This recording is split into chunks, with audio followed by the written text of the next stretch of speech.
1학년 2학년 때. 아니 왜 나도 안 갔어?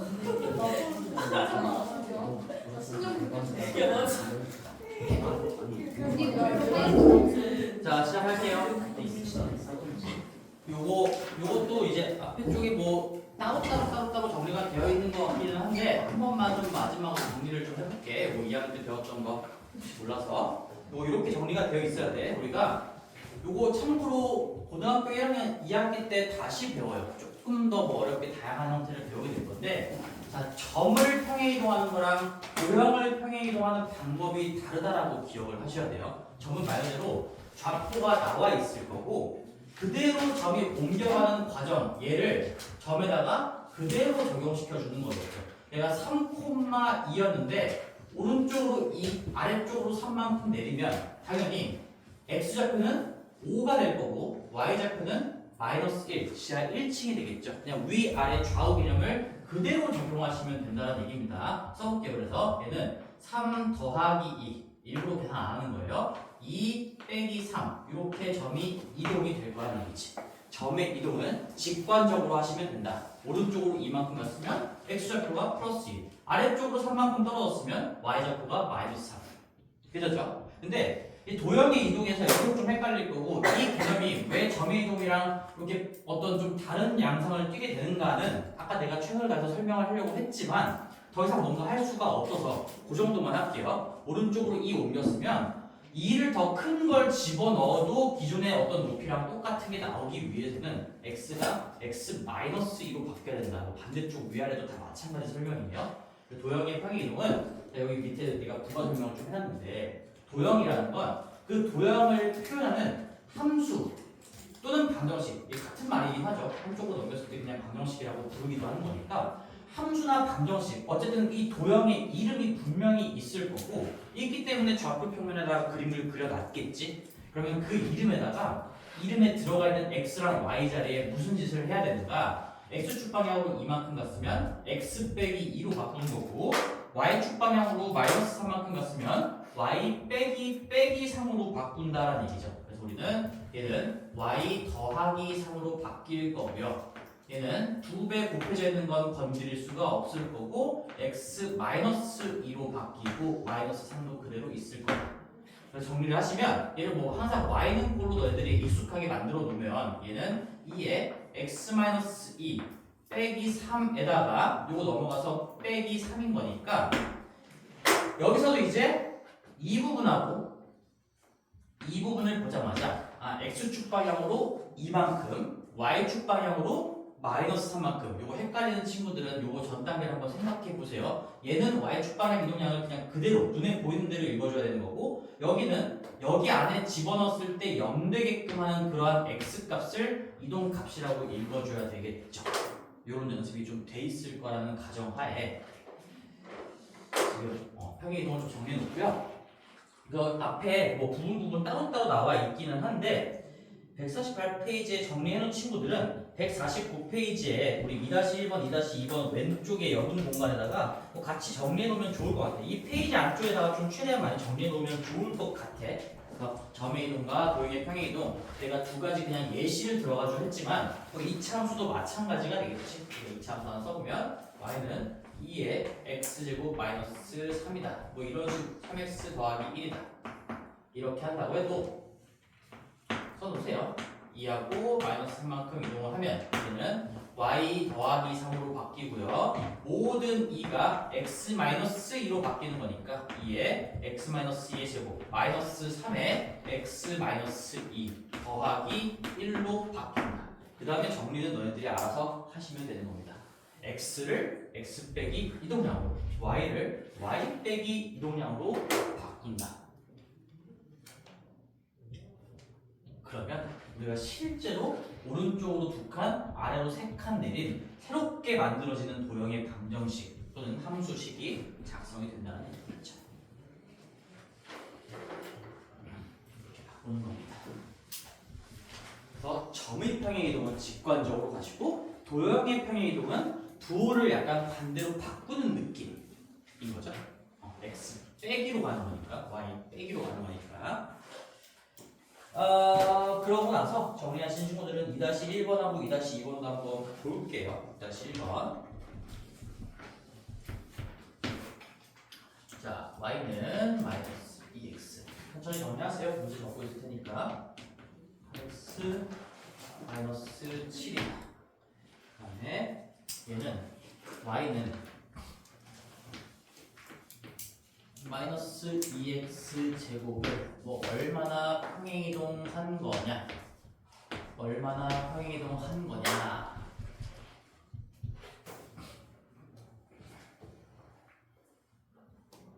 됐죠? 자, 정리하면서 들어봐. 그럼 우리는 이차 함수 이제 평행이동까지 접목을 시킬 건데 이차 함수의 어떤 대칭축의 방정식, 대칭축의 이름, 그리고 꼭지점의 좌표, 그리고 평행이동에 대한 분석을 하기 위해서 항상 표준형으로 바꾸는 게 무조건 좋습니다. 표준형은 대칭축의 이름과 꼭지점의 좌표, 그리고 기본형에서 얼마나 평행이동했는지까지 다 한눈에 볼 수 있게끔 나타내는 표현이기 때문에 표준형으로 바꾸는 연습을 좀 많이 해주셔야 되는 거고요. 한번 다시 바꿔볼게요. 요거 우리 얘를 표준형으로 바꾸시면 얘는 자 이제 좀 빨리 돼야 된다는 얘기야. 마이너스 2로 묶으면 얘가 x제곱 마이너스 4x로 묶이겠죠? 됐어? 그럼 여기 x 빼기 2의 제곱이 들어가겠지. 그치? 마이너스 최고차항 개수로 2차항과 1차항만 묶어냈을 때 묶이는 부분이 x제곱 빼기 4x니까 그건 x 빼기 2의 제곱으로 또 만들어진다. 그리고 이렇게 해놓고 뒤에 복잡하게 어떤 상수항끼리의 연관 관계, 상수항끼리의 정리는 이거 다시 전개한 거 상상하면서 하시면 돼요. 여기 마이너스 2x제곱, 그 다음에 빼기 4x에 마이너스 2 곱하면 플러스 8x, 그리고 여기 4에다가 마이너스 2 곱하면 마이너스 8인 거니까 마이너스 7 맞춰주려면 플러스 1만 있으면 되겠지. 이런 식으로 빨리 할 수 있어야 되는 거야. 그치? 만약에 지금 이게 평행이동 문제가 아니고 만약에 그냥 대칭축이나 꼭지점의 좌표만 묻는 문제였다면 그냥 우리가 공식 외웠던 거대로 마이너스 2 곱해서 4분의 8이니까 대칭축의 방정식이 2고요. 꼭지점의 좌표는 2, 마 8 더하기 16 빼기 7이니까 1이구나. 이렇게 바로 파악할 수도 있겠죠. 그치? 근데 우리가 표준형으로 정리하면 이거 가지고도 다시 한번 눈으로 확인할 수가 있는 거고 여기를 연대게 하는 값을 x는 뒤쪽에 달아두는 게 축의 방정식. 그 다음에 여기 2 넣었을 때 1 되는 거니까 2, 1이 꼭지점의 좌표. 그리고 하나 더 얘를 이렇게 만들기 위해선 x가 x 빼기 2로 바뀌어야 된다는 얘기니까 이거 이만큼 평행이동했겠구나. x가 x 빼기 2로 바뀌었다는 얘기죠. 그리고 여기 더하기 1이 없던 게 생겨났다는 얘기는 요거 반대로 넘겨서 봤을 때 y가 y 빼기 1로 바뀌었다는 거니까 1만큼 평행이동했구나. 이걸 이제 익숙해진 친구들은 여기가 연대하는 값만큼 그리고 이 뒤쪽에 상수항만큼 기본형에서 평행이동했다라고 볼 수도 있겠죠. 그리고 이 표준형을 가지고 지금 축, 꼭지점, 평행이동 다 분석을 할 수가 있고요. 이 문제고 정답은 그래서 x축 방향으로 2, y축 방향으로 1이니까 두 개 더하시면 뭐 4번이 정답이 될 거고요. 정답을 내는 게 문제가 아니고 근데 이렇게 볼 수도 있어요. 잘 봐봐. 2차 함수는 어떤 점으로부터 만들어진다고 했지? 꼭지점이에요. 기울이면 아주 좋아. 아주 좋아. 꼭지점. 얘 얼마일까? 여기 우리 1차항도 없고 상수항도 없어. 그러면 이거 어차피 축 구해봐도 0이고 0 넣으면 무조건 0이야. 그러니까 항상 y는 어쩌고 x제곱에 아무것도 안 붙어있으면 그냥 0,0이 무조건 꼭지점일 수밖에 없는 거야. 그럼 얘 봐봐. 얘가 꼭지점이 0,0이에요. 꼭지점은 꼭지점이랑 대응할 수밖에 없어요. 이게 이렇게 같다라고 생각해도 점의 이동으로 봐도 대칭 평행이동은 2,1인 겁니다. 0,0이라는 점이 2,1이라는 점으로 이동했으니까 꼭지점은 무조건 꼭지점으로 갈 수밖에 없는 거지. 얘를 그대로 옮기는 거니까 평행이동했을 때 꼭지점이 어떤 다른 점으로 바뀌지는 않겠죠. 그럼 얘를 이렇게 바꾸는 이동도 당연히 똑같은 결과가 나올 수밖에 없겠지. 점의 이동으로 볼 수도 있는 겁니다. 그래서 내가 뭐 분석할 수 있는 모든 것들을 써놨는데 이런 생각들이 자유롭게 다 가지고 놀 수 있게끔 연습이 되면 더 어려운 문제들도 뭐 아무것도 아니게 풀 수 있는 거죠. 2-2번도 가볼게요. y는 2-2번 2-2번이요. y는 마이너스, 이제 2차 함수가 굉장히 쉬워질 겁니다. 마이너스 8x 마이너스 10이다. 이렇게 돼 있어요. 얘를 x축의 방향으로 이만큼, y축의 방향으로 마이너스 3만큼 평행이동한 그래프의 꼭지점의 좌표. 꼭지점을 당연히 많이 물어볼 수밖에 없어. 그래서 자, 얘를 어떻게 옮긴대? 다시 한번 불러줄래? x축 방향으로 얼마? 2, y축 방향으로 마이너스 3만큼 옮겼으니까 여기에 앞쪽에는 지금 옮기는 대상이 도형의 방정식이 적혀 있어요. 어떤 도형을 나타내는 식이 적혀 있는 거죠. 얘를 함수라고 볼 수도 있고 방정식이라고 읽을 수도 있는 겁니다. 그럼 얘는 지금 이 두 가지 평행이동 케이스 중에 점의 이동이 아니고 얘니까 이 방법을 따르시면 y 대신에 y-2로 바뀔 거고 모든 x를 다 미안해. y 대신에 y 플러스 3으로 바뀔 거고 모든 x 대신에 x 빼기 2로 다 바꿔야 되는 거죠. x 빼기 x 빼기. 그런데 그 앞에 곱해져 있는 마이너스, 뭐 어떤 개수나 제곱 관계들 이런 것들은 절대로 해치면 안 되는 거야. 얘는 마이너스 그대로 써주고 무조건 괄호로 바꾸는 게 좋아요. 그래서 x-2의 제곱이고요. 마이너스 8 해치면 안 되고 x가 x-2로 바뀌는 거고요. 마이너스 10이 될 겁니다. 근데 이걸 이쁘게 다 정리를 하면 y는 자 전개한 다음에 싹 바꿔볼게요. 그러면 요거 마이너스 최고창이 마이너스 x제곱일 거고 마사 풀 4에다가 마파이니까 마 4x가 될 거고요. 그 다음에 상수항이 빼기 4에 더하기 16, 12에다가 마이너스 1이 되겠네요. 이렇게 정리가 될 건데 근데 이렇게 풀지 않아도 된다는 얘기예요. 그렇지? 우리가 방금 내가 위에서도 다양한 풀이를 얘기했던 것처럼 어차피 꼭지점은 평행이동해도 꼭지점인 겁니다. 그러니까 얘는 우리가 꼭지점을 빠르게 분석하는 거 알고 있잖아. 표준형으로 정리하지 않아도 이제는 우리가 대칭축의 이름이랑 꼭지점의 좌표는 그냥 눈 떠야 되겠다. 눈을 뜨고 빠르게 구할 수 있는 거니까 요 2분의 마이너스 8 하시면 얘가 마이너스 4가 대칭축의 방정식이 될 거고요. 그 다음에 꼭지점의 좌표는 이거 그냥 그대로 써놓으면서 마이너스 4 집어넣었을 때 빼기 16 더하기 16 빼기 6 마이너스 4,6 이렇게 된다는 거 확인할 수 있겠지? 그러면 내가 이 점을 이렇게 가지고 옮겼을 때 이동된 꼭지점의 좌표는 마이너스 4 오른쪽으로 2칸 마이너스 2 6에서 아래로 3칸 3이 된다. 이렇게 점의 초과로 써야겠죠. 이렇게 점의 이동으로 분석할 수 있는 거고 아니면 도형을 옮긴 다음에 이렇게 정리하시고 나서 다시 이걸 가지고 새로운 도형의 방정식에서 꼭지점의 좌표를 구해도 똑같이 나와야 되겠죠. 여기 가지고 구했을 때 이게 안 나오면 내가 뭔가 잘못했다는 얘기지. 한번 보여볼게요. 마이너스 2 곱하면 2분의 마이너스 4니까 대칭축의 방정식이 마이너스 2가 될 거고 꼭지점의 좌표는 마이너스 2 콤마 업적으로 들어가는 거니까 집어넣으시면 빼기 4 더하기 8 빼기 1 3 그대로 나올 거예요. 그죠? 방정식을 옮겨서 구해도 아니면 꼭지점을 점의 이동으로 분석했을 때도 결과는 똑같이 나온다. 그럼 뭐가 더 쉬울까? 상황에 따라서 상황에 따라서 다 할 줄 알아요. 다 할 줄. 이제 이차 함수는 꼭지점으로도 만들어진다. 얘는 이거 지금 이 경우에는 이거 가지고 푸는 게 훨씬 빨랐겠지. 그러니까 점의 이동으로 하셔야 됩니다. 자 그렇게 하고 이제 151페이지 한번 좀 잠깐 먼저 보고 오자. 151페이지. 자, A의 부호. 요거 얘기했던 거니까 한번 책 읽으면서 정리를 좀 해볼게. 다시 총정리. 최고창의 개수의 부호는 아래로 볼록이냐 위로 볼록이냐를 결정하는 거니까 우리가 볼록성을 파악할 때는 최고창 개수의 부호를 본다. 얘는 음수니까 얘는 보나마나 무조건 대칭성을 가지고 있는데 위로 볼록이니까 이렇게 볼록하게 생겼을 거고요. 얘도 음수니까 보나마나 이렇게 그려질 겁니다. 그리고 우리는 여기 대칭축의 이름이 뭔지 이런 것도 파악할 수가 있었고 꼭지점의 좌표가 뭔지도 다 파악할 수가 있었던 거죠. 제곱차항 계수는 그래프의 볼록성을 결정하는 거다. 그 다음에 우리 B의 부호 볼 필요 없어요. B의 부호 볼 필요 없고요. 여기서 봐봐.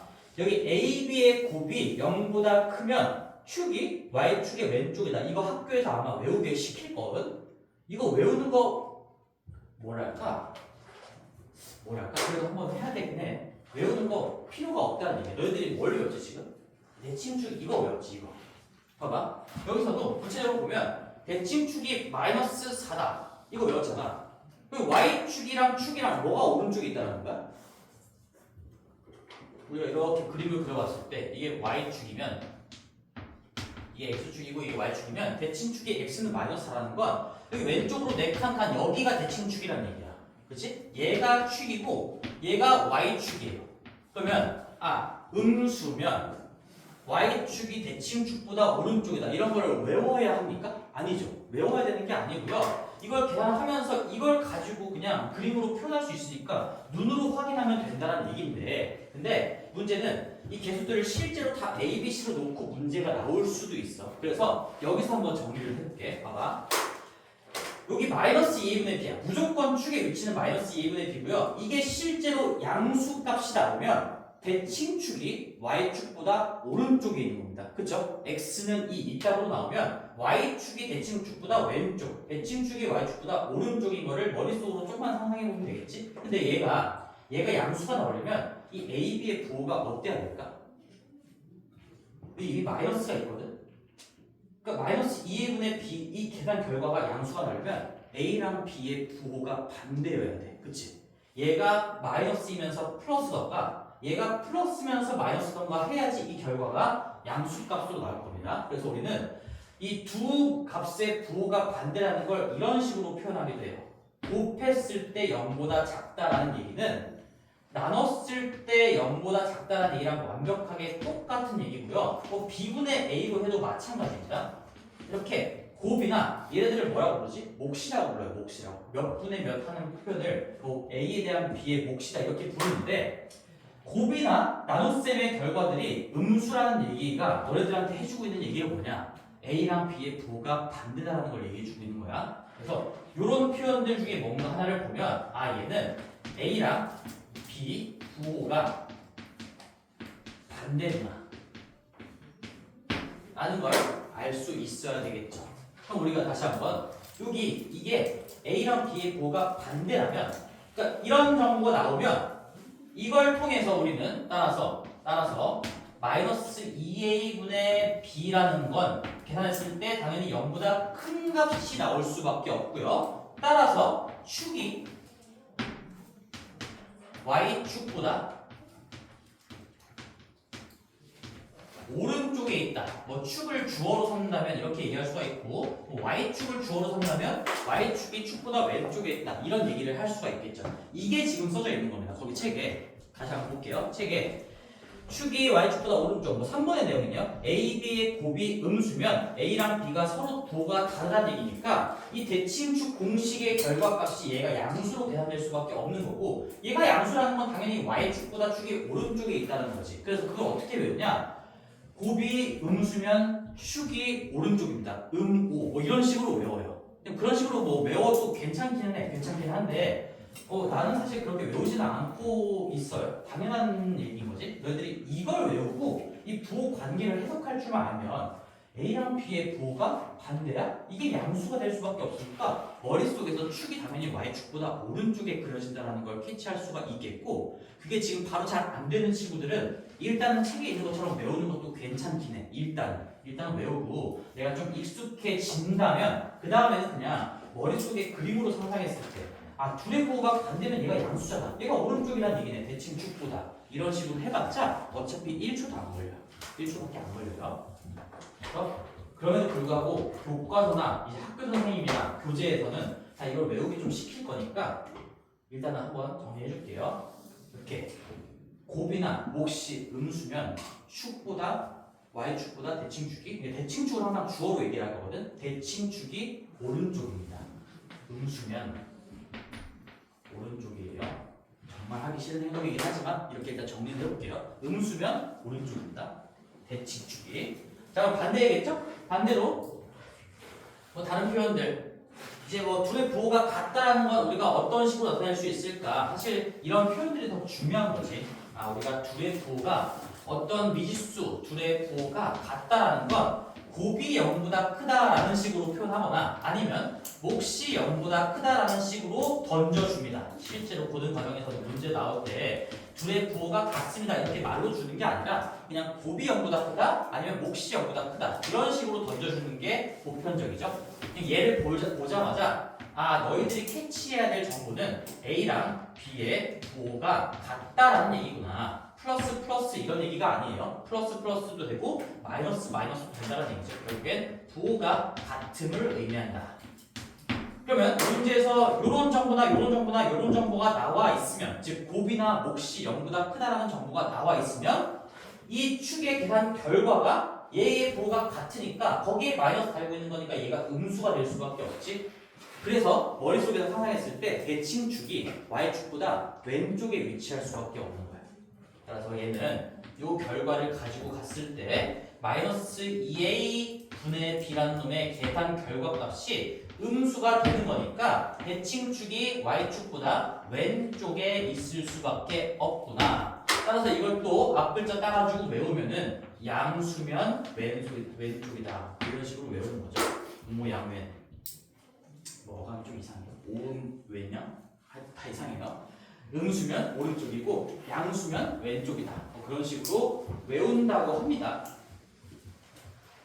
그래서 이렇게도 한번 외워보실 분들은 외워보시고 내가 그냥 이렇게 판단하는 것도 빨라진다면 그때 가서는 뭐 이렇게 앞글자 더 외우는 것보다는 다시 한번 부호가 같으면 여기 결국에 마이너스 때문에 음수가 되는 거니까 왼쪽에 있겠구나. 부호가 반대면 이미 마이너스인데 거기에 마이너스 또 붙으니까 양수가 되면서 오른쪽에 가겠구나. 그리고 ABC가 구체적으로 숫자가 나와 있을 때 이런 거 외울 필요가 더더욱 없어지는 거지. ABC가 구체적으로 숫자가 나와 있으면 저 마이너스 2분의 b라는 게 값으로 계산이 될 거니까 걔가 양수냐 음수냐 오른쪽이냐 왼쪽이냐 판단을 못하지는 않을 거고 지금 ABC로 그냥 문자로 나와 있을 때 어떤 문제들을 위해서 이런 거 한 번씩 외워주는 거는 나쁘지는 않다. 지금은. 자 볼게요. 그래서 B에는 그런 얘기가 써져 있고요. 그 다음에 축이 Y축. 그래서 여기서 만약에 여기 A는 0이 될 수가 없는 거고 지금 2차 함수니까 저기 가정 깔아놨었죠. 0이 아닌 수가 당연히 와야 2차 함수인 거고 이 B는 0이 될 수가 있습니다. 뭐가 없으면? 1차항이 없으면. 그래서 내가 여기 추가적으로 1차항이 안 달려 있으면 대칭축은 무조건 X는 0이 되는 거고요. 꼭지점은 0,C가 되겠죠. 근데 C마저도 없으면 대칭축은 X는 0이고 꼭지점은 0,0이 된다. 이걸 다 별개로 외우는 게 아닌 거지. 이 하나만 다 알고 있으면 분석할 수가 있는 거니까. 3번 C의 부호를 한번 볼게요. C의 의미는 뭐였죠? 우리가 일반적으로 전개된 일반형에서 저 맨 마지막에 상수항 C가 가지고 있는 역할은 Y절편입니다. Y절편. C에다가 다시 한 번만 써도 돼요. C는 Y절편이다. 이 2차 함수 포물선 곡선이 Y축의 어떤 부분을 뚫고 지나가는가. 그러니까 C의 부호만을 보고 만약에 C가 0보다 크다면 X축의 위쪽을 뚫고 지나가는구나. 오른쪽 그림 한번 참고해 보시고 그 다음에 C가 마침 딱 0이라면 0,0을 뚫고 지나가는 거구나. 그러니까 정확하게 원점을 뚫고 지나가는 거구나. 만약에 C가 0보다 작다면 X축보다 아래쪽 부분의 어떤 Y축 선상의 어떤 지점을 뚫고 지나가는 거구나. 그래서 C는 Y절편을 의미한다는 건 좀 알고 계셔야 됩니다. 자, 그럼 여기서 얘기할 수 있는 거 다 해볼까? 자, A는 우리 일반형으로 문제 나올 거야, 항상. 표준형으로 문제가 나오기 너무 쉬우니까 일반형으로 던져지는 경우가 많을 텐데 A는, 일반형에서 A는 뭘 의미해? A 가지고 뭘 판단할 수 있어? A의 부호를 가지고 돌록성을 판단할 수 있어요. 집에서 이렇게 정리가 돼야 돼. A가 양수면 아래로 돌고, 음수면 위로 돌고. 그럼 내가 아래로 불러오는 U자, 위로 불러오는 역U자. 그럼 A가 양수면 U자, A가 음수면 역U자다. 이런 개형을 갖는다. 그 다음에 하나 더 있죠, 우리 배운 거. 저 절대값 A에 의해서 공률, 그러니까 모양 자체가 결정이 된다는 거니까 거꾸로 얘기하면 이 절대값 A가 같은 2차 함수끼리는 합동이다. 이 얘기를 할 수 있어야 돼요. 최고차항 계수의 절대값. 아직 우리가 뭐 이 계수의 부호를 반대로 바꾸는 걸 아직 안 배워서 그렇지만 y는 2x 제곱이랑 y는 마이너스 2x 제곱 더하기 3x 뭐 이런 것들 이렇게 둘이 합동이거든. 근데 얘는 설명하려면 평행이동 말고 대칭이동이 좀 필요해요. 우리가 y를 마이너스 y로 바꾸는 그런 x축 대칭 이동을 좀 설명을 해야 되기 때문에 이건 아직 안 했지만 어차피 이것도 공부할 거니까 그냥 기억해 두자고 같이. 절대값이 같으면 최고차항 계수의 절대값이 같으면 합동이다. 최고차항 계수의 절대값이 같으면 무조건 합동이고 평행이동으로 설명. 평행이동 또는 대칭이동으로 설명할 수가 있다. 라는 겁니다. 그 다음에 요 b 따로는 별로 의미가 없고요. b는 아무런 의미가 없습니다. b가 의미가 있는 게 아니라 요 최고차항 계수와 1차항 계수의 이 둘의 부호가 같으면 뭐라고?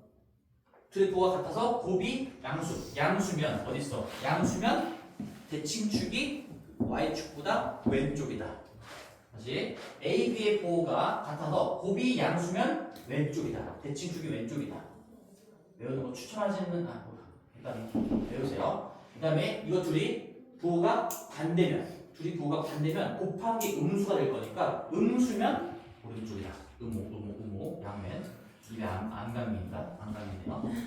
그 다음에 C가 의미하는 건 뭐예요? 이거 X자리에 0 넣었을 때 이 Y 결과값이 C인 거니까 C는 Y 절편 Y축을 뚫고 지나가는 그 점의 좌표에 Y좌표 값을 의미하는 거고 항상 0,C가 된다는 거를 좀 기억하셔야겠죠? 우리는 0,C를 지날 수밖에 없다.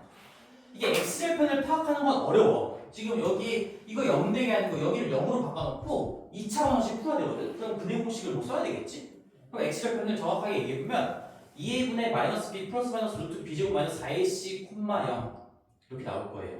거기다가 또 반대로 바꾼 거 콤마 0 나오겠지? 그래서 요거는 뭐 구체적인 값으로 정의되어 있지 않으면 X절편을 여기서 지금 일반화하는 건 별로 의미가 없는 거고 그거는 기억합시다. y가 0 되게 하는 x값들이 x절편이 되는 거고 뭐 x가 0일 때 y값이 y절편이 되는 거니까 우리가 0,c를 지난다라는 건 여기 형태에서도 빠르게 판단할 수가 있겠죠. 그래서 c의 의미는 y절편이다.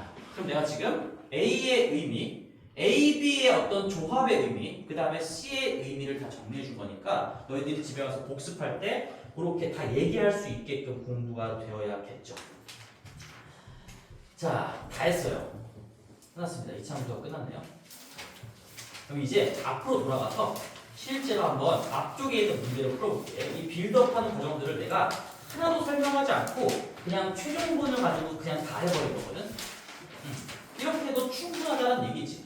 자, 근데 여기 128페이지 이제 어디로 가볼까? 자, 124페이지가 시작이네요. 4페이지에 있는 거 일단 한번 1번을 볼게요. 1번은 124페이지로 돌아와서 그냥 1번 2차 함수 여기서부터 점점 빌드업을 해나간다는 얘기인데 y는 ax 더하기 bx 더하기 c 그리고 abc는 뭐 당연히 실수일 거고 상수일 거고 a는 0이 아니다 라는 전제하에 2차 함수로 표현되어 있어야 우리는 그림을 그릴 수가 있고요. 얘를 x에 대한 2차 함수 또는 포물선의 방정식이라고 부른다 이런 얘기도 했었죠. 포물선의 방정식이라고 부른다. 그래서 거기 밑에 2차 함수 판별법 있는데 2차 함수 꼬라지가 있어야지 2차 함수를 해요. 이런 것도 써져 있고요. 오른쪽에 125페이지 눈으로 한번 볼게요. 1-1번 여기서 y가 x에 대한 2차 함수인 것을 모두 고르시면 1번 아니죠. y는요 없어요. 2번 y는 2차식 써있죠. x에 대한 2차식 2번 정답이 되겠고 3번 아니죠. x가 밑에 있네 아니고 4번 y는 뭐 이건 인수분해 형태로 써져 있긴 한데 이걸 전개하면 우리가 x제곱 마이너스 4라는 2차식의 형태를 갖출 수 있는 거니까 4번도 정답이 되겠네요. 그 다음 5번은 마치 2차식인 것처럼 보이지만 식 정리를 하시면 2차함이 날아갑니다. 그래서 얘는 2차 함수가 아니라 1차 함수가 되겠지. 자, 이런 것들이 있었고 그 다음에 우리 y가 x에 대한 2차 함수인 거 1-2번도 한번 보시면 얘 이제 뭐 4번만 볼게. 이거 너네들 집에 가서 천천히 하면 다 할 수 있을 거니까 4번이 이제 정답일 건데 반지름의 길이가 x이고 중심각의 크기가 60도인 부채꼴의 넓이죠. 이거 사실 쌤이 지금 답을 본 게 아니라 이거 길이 넓이 보자마자 4번이 정답이 될 수밖에 없어. 우리가 이미 2차원, 3차원에 대한 얘기를 했었잖아. 너희들이 이 어떤 2차원에서 표현되는 이 넓이를 구하는 공식을 보면 다 길이의 제곱이 공식에 들어있을 수밖에 없어요. 2차원 개념 자체가 길이와 길이의 곱으로 만들어내는 개념이기 때문에 우리가 대표적으로 뭐 원의 넓이 뭐야? 공식이 파이 r 제곱이죠. 길이의 제곱이 공식에 들어가 있을 수밖에 없는 거고 뭐 9의 부피 한번 해볼까? 3분의 4 파이 r 세제곱이죠. 3차원의 개념은 길이의 세제곱이 들어가 있을 수밖에 없습니다. 우리가 정육면체 어떤 가로 세로 높이의 길이가 a인 정육면체 부피를 생각해봐도 a 세제곱이죠. 정사각형의 넓이 a 제곱이죠.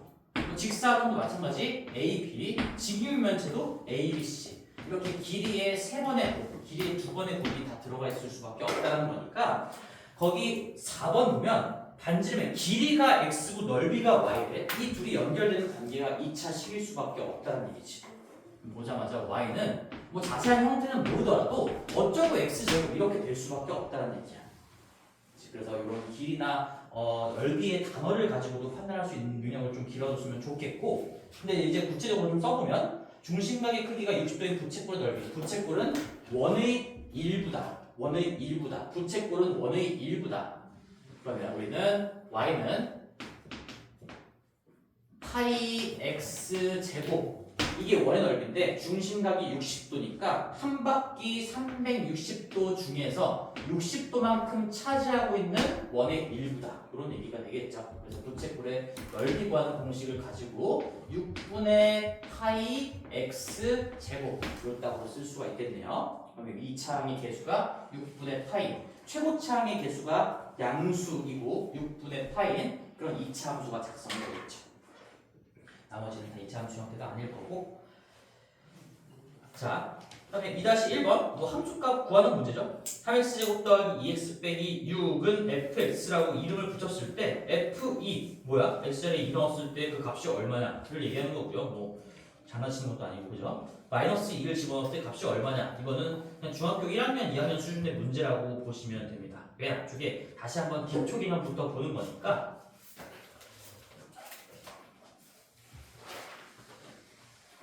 요 얘기 나온 김에 이제 다시는 이런 얘기 안 하겠지만 한번 내가 정리를 좀 해줄게. 너희들이 함수를 볼 때 이제 y는 뭐 여기 있는 문제처럼 3x 제곱 더하기 2x 빼기 6이다. 이렇게 함수를 표현하게 돼. 그럼 얘는 뭘 의미하는 거냐? 여기 이렇게 상자가 있고요. 내가 집어넣는 어떤 칸의 이름을 x라고 부르는 거고 요 나오는 칸의 이름을 y라고 생각하고 이 안에서 계산되는 과정이 여기 제곱하고 세배한 다음에 2배를 더하고 빼기 6을 하세요가 이 안에서 벌어지는 얘기인 거거든. 이 안에서 벌어지는 일을 함수라고 부르는 거야. 정확하게 이 안에서 벌어지는 일을 함수라고 부르는 건데 그 관계를 식으로 작성하기 위해서는 어쩔 수 없이 이 x랑 y라는 문자가 필요하기 때문에 그냥 이렇게 써놓고 이 통째로를 함수라고 합시다 라는 건데요. 어떨 때는 문제가 이렇게 나오기도 하죠. 이 fx는 3x 제곱 더하기 2x 빼기 6이다. 얘도 함수의 표현인 거야. 대신에 y를 fx라고 표현한 건데 이게 무슨 말이냐? 얘도 똑같은 박스가 있는데요. 집어넣는 칸의 이름이 x인 거고 이 안에 이 상자의 이름을 f 괄호라고 붙인 거야. f 괄호라고. 그래서 나는 x를 여기다가 집어넣었을 때 나오는 값을 y 말고 그냥 fx라고 부르자. 그럼 내가 2를 집어넣으면 이 출력값이 f2가 되는 거고요. 그 구체적인 계산은 여기 함수식에다가 즉 이 박스에서 벌어지는 1에다가 x자리에 2를 집어넣어서 계산하면 된다. 이런 얘기겠지. 그래서 이 y랑 fx는 똑같은 표현인데 얘는 내가 뭘 집어넣는지 눈으로 확인할 수 있게끔 하는 약간 알을 품고 있는 형태가 되는 거고 얘는 그냥 출력값 자체를 새로운 변수 y라고 설정한 것 뿐이고요. 또 우리가 y는 fx 어떤 식까지 감추기 위해서는 이렇게 표현하기도 해요. 함수를 y랑 fx랑 이 구체적인 식이랑 다 똑같은 말인 겁니다. 똑같은 말. 그래서 y는 어쩌고 x에 대한 식이다. 그러면 난 x랑 y의 관계를 얘기해주고 있는 거고 뭐 fx는 어떤 x에 대한 식이다. 그럼 나는 x와 fx의 관계를 함수로 지금 얘기하고 있는 거고 만약에 y는 fx다라고 나오면 이거는 어떤 의도냐? 이 구체적인 식을 너희들한테 알려주기 싫은 거야. 그래서 얘는 어떤 식인데 그 식에다가 x를 집어넣었을 때 결과값을 y라고 부르자. 그럼 나는 2를 집어넣으면 그 결과값은 아직까지는 우리가 F2라고밖에 얘기를 못하겠지. 어떻게 계산되는지를 감추기 위해서 이런 표현을 하기도 해요. 따라서 다시 한번 이 세 가지 형태가 대표적으로 함수를 표현하는 방법일 겁니다. y는 어떤 x에 대한 식 또는 fx는 어떤 x에 대한 식. 얘는 이 식의 이름을 붙인 거라고 볼 수도 있지만 이 자체가 함수의 표현이라고 볼 수도 있는 거고, 그 다음에 다 숨기고 싶으면 y는 fx라고 표현하고, 이 세 개가 앞으로 계속 보게 될 표현이라는 얘기지. 그럼 거기 2-1번에는 뭐 두 번째 표현이 나온 거죠. fx. 그래서 x 자리에다가 뭐를 집어넣어 보세요 라는 표현을 하고 싶어서 그래서 이런 fx라는 이 표현을 쓴 거고요. 내가 2를 집어넣어서 계산해보고 마이너스 2를 집어넣어서 계산해보세요. 출력값을 다 구해보세요 라는 얘기가 되겠네요. 밑에도 마찬가지죠. 이차함수 fx, 얘는 x 자리에 마이너스 1을 집어넣어 보세요 이런 표현을 하고 싶어서 fx라는 표현을 가지고 온 거겠다. 그럼 마이너스 1 집어넣었을 때 a 빼기 8이 마이너스 4라는 얘기니까 a는 4다 이렇게 구해놓고 넘어가면 되겠죠. 괜찮지? 그리고 함수에 대한 기본적인 이해, 이거는 처음 하는 얘기는 아닐 거니까 할 수 있을 거라고 좀 믿고요. 자, 여기 126페이지 한번 봅시다. 126페이지. 여기가 이제 찬찬히 또 빌드업을 해나가는 거지. y는 x제곱 가장 기본적인 형태를 볼 건데 최고창의 개수가 뭐 얘는 y축 대칭인 거예요. 축이 x는 0이다. 이거 우리가 구할 수 있으니까 x는 0이 y축이에요. 그래서 y축이 대칭축이 되는 거니까 당연히 y축 대칭이다라는 걸 파악할 수가 있겠고, 이 개념을 알고 있으면 그런 것들은 너무 당연하게 되는 거니까. 그래서 x가 0보다 작을 때 x값이 증가하면 y값은 감소합니다. 이런 얘기가 써져 있네요. 그게 무슨 얘기일까요? 이렇게 우리가 y는 x제곱이라는 가장 기본적인 형태를 그리면 여러 번째 그림이 있네요. 여기 x가 0보다 작은 이 범위에서는 x값을 점점 큰 값을 집어넣음에 따라서 결과값이 점점 작아진다. 그죠? 그리고 여기는 x값을 0보다 큰 값을 집어넣는 이쪽 세계에서는 점점 큰 거는 항상 오른쪽이에요. 오른쪽. 음수에도 오른쪽이 더 큰 거지. 더 큰 값을 집어넣음에 따라서 출력값이 점점 낮아지는 거고, 얘는 더 큰 값을 집어넣음에 따라서 높이가 점점 올라간다는 얘기니까 얘는 우하향을 얘기하는 거고요. 그걸 우리가 한마디로 우하향이라고 하잖아. x의 변화와 y의 변화의 방향이 반대다. 그래서 우리가 직선도 이렇게 오른쪽 아래로 떨어지는 놈은 기울기가 음수일 수밖에 없죠. 이 기울기가 어떤 두 점을 찍었을 때 x 입력값을 늘리면 y 입력 출력값은 줄어든다라는 걸 얘기하는 거니까 기울기가 음수라는 게 우하향을 의미하는 거고요. 다른 곡선도 마찬가지예요. 오른쪽 아래로 떨어지는 개형이 있으면 이 부분만 가지고 분석할 때는 x 변화량과 y 변화량의 방향이 반대라는 얘기지. 점점 큰 걸 집어넣는데 점점 작아진다. 점점 작은 걸 집어넣으면 점점 커진다. 근데 이쪽은 우상향이야. 곡선이든 직선이든 오른쪽 위를 향하고 있게끔 그려진다면 우상향의 그래프를 갖는다라고 얘기할 수가 있는 거고, 이 우상향이라는 세 글자가 그 의미를 담고 있는 거지. 점점 큰 걸 집어넣으면 얘도 점점 커져. 이 점점 작은 걸 집어넣으면 결과값도 점점 작아져. 이 변화의 방향이 똑같이 될 때 우상향이라고 해요. 거기 노란색 표시가 그걸 써놓은 건데, 이제 x가 0보다 작은 거기 범위에서만 바라본다면 x값이 증가하면 y값은 감소한다. 오른쪽에다가 우하향 세 글자 적어놓으면 되겠죠. 그럼 3번에 노란색 오른쪽에 우하향이에요. 이건 최고차. 이제 밑에 그리고 x가 0보다 큰 쪽에서 놀고 있을 때는 점점 더 큰 양수를 집어넣으면 결과값도 점점 더 커진다. 그럼 그래프의 개형으로 확인할 수가 있는 거고, 오른쪽에 우상향을 적어놓으면 되겠죠. 지금 이 노란색 밑줄들이 그냥 세 글자로 우상향으로 다 설명이 되는 겁니다. 4번 원점을 제외한 모든 건 다 전부 다 위쪽에 있고요. 그림을 그릴 줄 아니까 이제 다 파악할 수가 있을 거고, 그 다음에 y는 마이너스 x제곱의 그래프와 x축에 대해서 대칭이다. 여기서 이제 처음으로 대칭 이동을 맨 처음에 설명을 하는데, 그 y는 마이너스 x제곱은 최고차 개수가 음수고 얘랑 최고차 개수의 절대값이 똑같으니까 합동 관계를 유지하면서 이렇게 위로 볼록이게 그려질 수밖에 없다라는 거거든. 근데 이제 이거를 설명하기 위해서 이 둘의 관계를 설명하기 위해서 대칭 이동이라는 것도 좀 알고 있어야 돼. 근데 너희들이 배운 대칭 이동이 있어. 다행히 몇 가지. 세 가지 있어, 세 가지.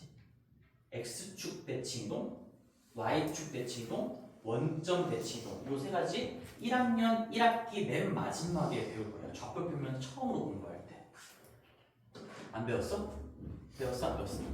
안 배웠을 리가 없어요. 이렇게 축이 있고 우리 여기에 2,3이라는 점이 있으면 x축 대칭, x축을 거울 삼아서 대칭 이동 여기를 반대편으로 넘기면 x좌표는 그대로고 y좌표의 부호만 반대로 바뀝니다. 그 다음에 이 y축을 거울 삼아서 반대편으로 넘기면 여기 높이는 그대로 유지한 채 x좌표만 오른쪽 2에서 왼쪽 2로 바뀐다. 마이너스 2,3이다. 그리고 원점을 기준으로 반대쪽으로 넘기면 이 대칭이동이라는 건 그 기준선까지 수선의 발을 내린 다음에 그 수선의 발로부터 요 길이만큼 반대 방향으로 넘겨낸다 이런 얘기거든. 다시 얘기하면 이놈과 이동한 점의 정 가운데가 딱 그 대칭축에 걸려 있을 수밖에 없는 거고 요 선은 대칭선이랑 90도 관계를 이루어야 된다. 뭐 이런 내용들이 있는데 이런 거 지금 알 필요 없고 요것도 결과로 하나만 좀 기억합시다. 결과로. 이것도 지금 심오한 얘기를 하기 위해서 사실상 대칭이동도 고등학교 1학년 2학기 과정에 배우는 거기 때문에 너희들한테 애초에 이래 중등 과정에서 권장 사항은 일단 아주 기본이 되는 평행이동이랑 대칭이동 하는 방법을 일단 맹목적으로 외웁시다. 이 정도 얘기만 할 겁니다. 그래서 거기 페이지에다가 이거는 대칭이동을 좀 정리를 해볼게.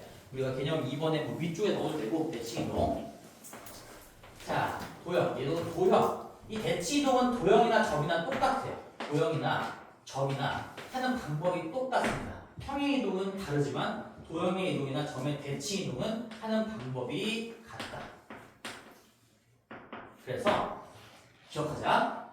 x축 대칭, x축을 거울 삼아서 정확하게 반대로 데칼코마니로 넘기는 거야. x축 대칭 이동을 하기 위해선 우리 눈에 보이는 y를 전부 다 마이너스 y로 바꿔야 돼요.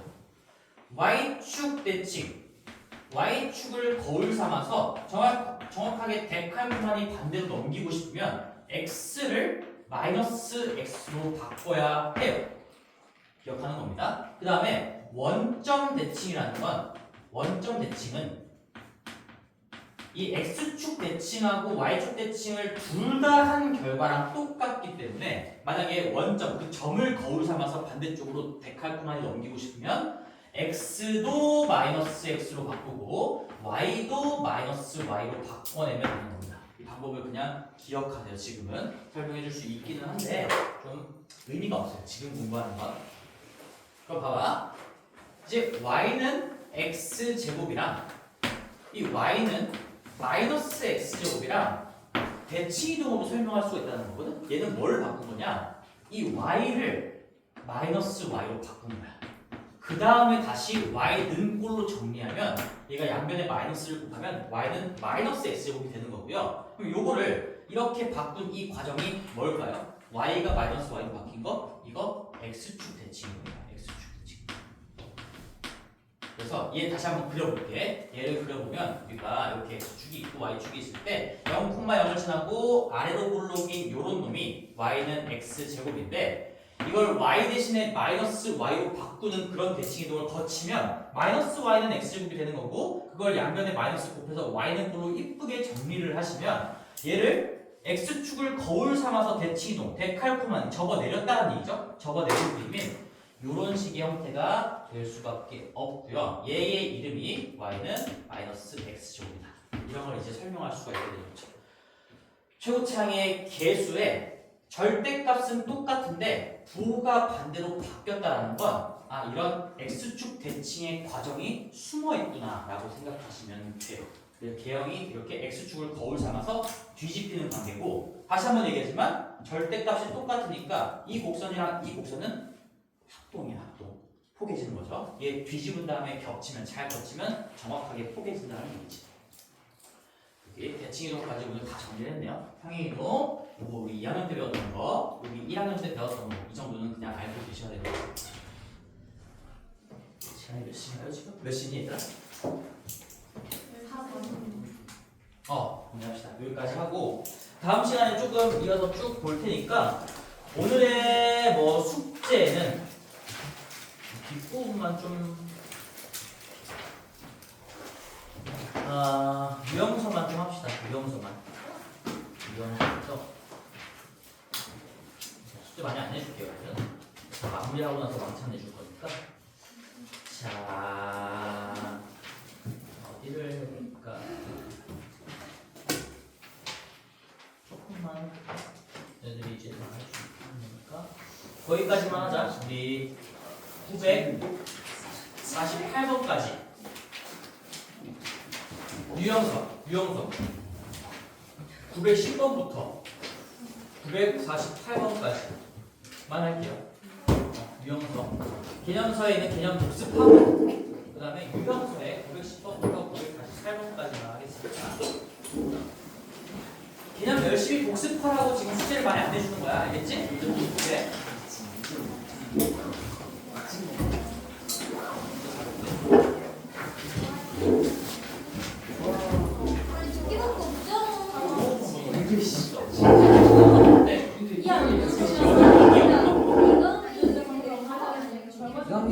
대입하는 값이 0보다 작으면 여기 왼쪽 집어넣는 값이 0보다 작으면 여기에 해당되는 그래프도 여기 왼쪽으로 맞춰야 되지. 이거 여기 보면 점점 큰 걸 집어넣으면 점점 높이가 작아지죠. 진짜 x가 키우면 y값이 감소하는.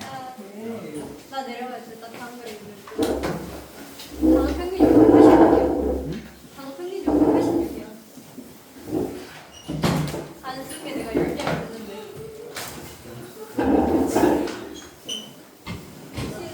시는